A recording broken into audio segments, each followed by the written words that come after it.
बात करेंगे इस वीडियो में हम क्लास 12 की एक्सरसाइज 7.10 के क्वेश्चन नंबर 18 के बारे में। तो आपको बोला है इंटीग्रेट करने के लिए integration is from 0 to 4 mod of x minus 1 dx। इसकी क्या करनी है आपने? इंटीग्रेशन करनी है। देखिए याद रखना, जब भी कभी मॉड आए, जब कभी भी क्या आएगा आपका मॉड आएगा तो उसमें प्रॉपर्टी लगेगी ये वाली। क्लियर है? अब देखिए इधर a और b गिवन है आपको। Integration is from A to B F of X D X. इसकी जो इंटीग्रेशन उसने बताई है वो क्या बताई है?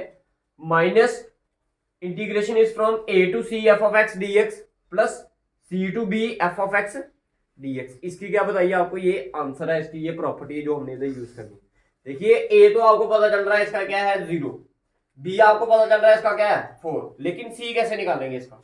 तो याद रखना सी कैसे निकालेंगे, जो भी आपको अंदर वाली मॉड वाली वैल्यू दी है ना उसको 0 के बराबर मान लेना है। सी निकालने का तरीका बता रहा हूं मैं आपको, ठीक है? जो भी आपको मॉड वाली वैल्यू दी है ना उसको आपने किसके बराबर मान लेना है?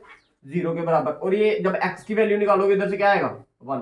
तो ये जो वैल्यू आई ना यही क्या होगी आपकी c की वैल्यू, यही क्या होगी c की वैल्यू। और याद रखना ये वाली प्रॉपर्टी तभी लगेगी भाई, ये वाली प्रॉपर्टी आपकी तभी लगेगी अगर ये जो आपका आंसर आया ना बी सी, ये जो आंसर क्या आया सी, अगर ये किसके बीच में लाई कर रहा है? ए और किसके बीच में? बी के बीच में लाई कर रहा है।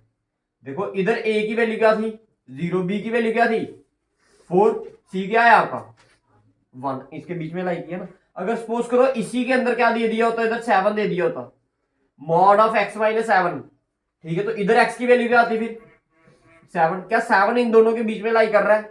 नहीं कर रहा, तो फिर ये वाली प्रॉपर्टी नहीं लगती भाई। क्लियर है? क्लियर है? एक बच्चों को कई बार कंफ्यूजन आती है कि भाई हर बार मॉड में हम क्या प्रॉपर्टी लगाएंगे? यही लगाएंगे। हर बार नहीं लगती, क्योंकि जो सी होता है ना, इधर देखिए इधर कंडीशन होती है, इधर कंडीशन क्या होती है कि A is less than C less than B,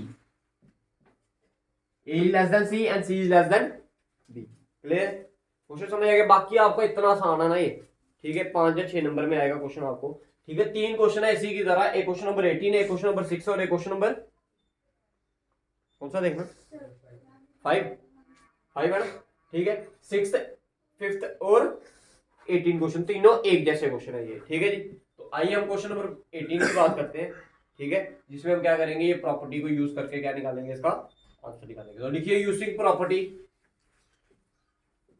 number second, इसको प्रॉपर्टी नंबर सेकंड मान लीजिए, P2 मान लीजिए इसको।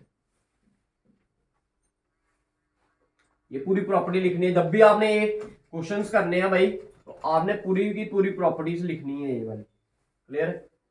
आइए करते हैं इंटीग्रेट, ठीक है? इसको आई मानना ना, देयरफॉर आई की जो वैल्यू होगी that mean 0 to 4 mod of x minus 1 dx की वैल्यू जो है ये किसके बराबर होगी? देखिए इंटीग्रेशन, ये माइनस का साइन बाहर, ठीक है?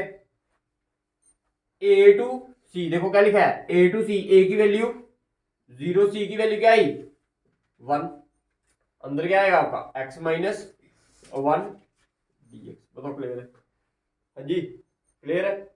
Plus integration is from C to B, सी की वैल्यू क्या निकाली अभी हमने 1, बी की वैल्यू क्या दी है 4, अंदर तो क्या आएगा आपका एफ ऑफ एक्स की वैल्यू x माइनस 1, साथ में क्या dx। अब देखो इसको इंटीग्रेशन करना नहीं आती आपको, सिर्फ करना क्या था, एक प्रॉपर्टी लगानी थी, वो प्रॉपर्टी आपको बता दी कैसे लगानी है। अब आपने इसका आंसर निकालना है।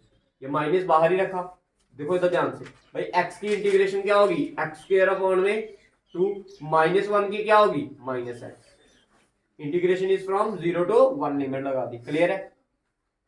प्लस x की इंटीग्रेशन क्या होगी एक्स स्क्वायर अपॉन में 2, 1 की क्या होगी x होगी, तो इसकी लिमिट लगा दी क्या 1 से 4। पहले अपर लिमिट पुट करिए फिर लोअर लिमिट। अब देखो ये माइनस है ना बाहर है, अभी माइनस बाहर ही रखा मैंने, ठीक है? अंदर ब्रैकेट स्टार्ट कर दी, 1 का स्क्वायर अपॉन में 2, तो 1 का स्क्वायर क्या होगा 1 ही होगा, माइनस 1। अपर लिमिट पुट गई, फिर उसके बाद क्या करनी है लोअर लिमिट। लोअर लिमिट क्या है 0, तो क्या आएगा 0 माइनस 0 आ जाएगा। ये ब्रैकेट आ गई आपकी बंद। इसको सॉल्व कर लिया भाई हमने। अब किसकी वैल्यू है अगले वाली टर्म, इधर क्या दिया आपको, पहले अपर लिमिट क्या करनी है पुट 4, ये आएगा 4 का स्क्वायर क्या 16 अपॉन में 2 माइनस एक्स की वैल्यू क्या है 4। पहले अपर लिमिट पुट की, फिर अभी लोअर लिमिट पुट करनी है। माइनस लोअर लिमिट क्या है 1, 1 का स्क्वायर करोगे तो क्या आएगा 1 ही आएगा, 1 अपॉन 2 माइनस 1, ये ब्रैकेट में। अब सिंपल सॉल्व करना है इसको। माइनस, भाई आधे में से एक निकालोगे तो क्या आएगा, आधा ही आएगा, लेकिन साइन किसका आएगा, बड़ी टर्म, बड़ी टर्म के साथ क्या है साइन, माइनस का, तो इधर आ गया आपका -1/2। क्लियर है, -0 करोगे तो आंसर वही आएगा।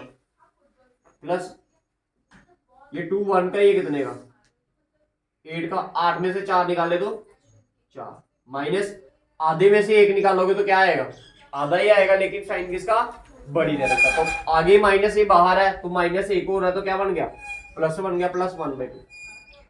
बताओ क्लियर है, ये क्या है, माइनस माइनस प्लस, तो साइन आ गया आपका किसका, प्लस का, +1/2 +4 +1/2। देखिए इधर आधा और आधा, एक, एक और 4 5, दिस इज योर आंसर। बताइए क्लियर है, समझ आया भाई, समझ आया, बाकी वाले मॉड वाले करोगे इसके खुद, ठीक है।